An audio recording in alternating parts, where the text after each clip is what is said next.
This is BBC2. Now Alex Cox introduces tonight's Moviedrome presentation of The Terminator. Although this film has been edited for television, some viewers may still find it disturbing.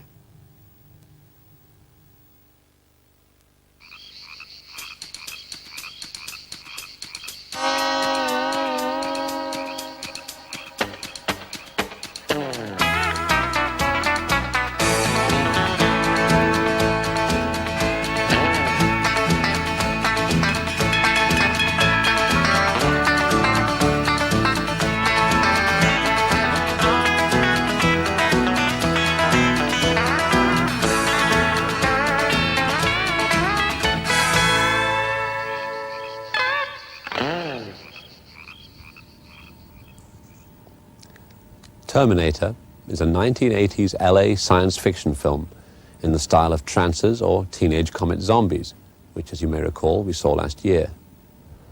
It contains all the necessary elements of the subgenre: punks, chases down alleys, tracking shots through the cop shop, obsession with guns. What raises it above the level of the normal are the script and the bad man, who gets star billing in the film. The script is credited to James Cameron and Gail Ann Hurd, respectively director and producer. This is a little misleading, though, since the real source of the story is an old episode of The Outer Limits called Soldier, the story of an assassin sent back in time to kill someone and change the future. Soldier was written by Harlan Ellison. Terminator's greatest asset, of course, is Arnold Schwarzenegger. It was the first of a series of big-budget science fiction action films which included Predator, The Running Man, and most recently the $75 million Total Recall. What can you say about Schwarzenegger? Well, he's Austrian, he has enormous muscles, he obviously has a sense of humor, and he's very rich. He's also a Republican, and married to the daughter of one of America's most influential political dynasties. Unfortunately, Arnold isn't a native-born American, and so he can never be president. But he's still doing his best. So sit back, slam a few shells into the chamber of your pump action, load up the 30-06, and slip the safety off your 357 as Arnold does his bit for truth, justice, and the almighty box office. If you're interested in learning more about this film, the other films we're going to show, or the ones we showed last year or the year before, you can acquire for a very modest fee a Moviedrome book, which also tells you where you can get stills and soundtrack albums. Terminator cost about $6 million. Terminator 2, now in production, is budgeted at $60 million, more than half of which is fees. $60 million is what the United States spends in military assistance to El Salvador in 1.5 months. It's also what the wing of a stealth bomber costs. Makes you think. Or maybe not. I'll be back. More mayhem next week with the rarely seen extraordinary honeymoon killers.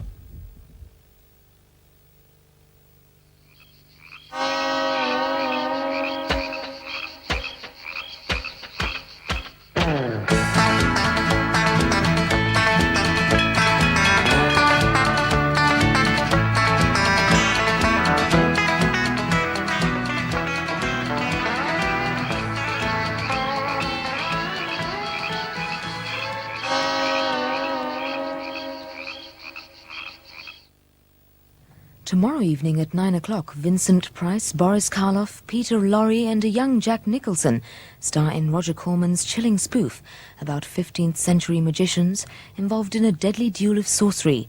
The Curse of Corman, tomorrow evening.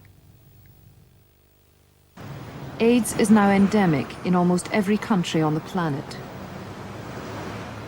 In Britain, an estimated 48,000 people are thought to carry the virus. The quest for a cure is really a search for a weak point in the life cycle of the virus. In 1987, this mulberry tree in Kew Gardens in London yielded up a compound which has led to a breakthrough in the fight against AIDS. The discovery that crossed unexpected boundaries in science in the quest for a cure. Horizon, tomorrow at 8:10 on 2. And this is how Horizon fits in with the rest of tomorrow evening, starting with a look at Asian affairs in Britain and the Indian subcontinent. Shyama Pereira and Krishnan Gurumurthy introduce East at 7:40, which includes a report on the disturbingly high death rate among Asian babies before and after birth. And we round off with Newsnight at 10:30, followed by highlights of the second Test match between England and New Zealand at 11:15. Monday night on BBC2. And this is where we end programmes for this evening on BBC2. So, on behalf of everyone here, I wish you a very good night.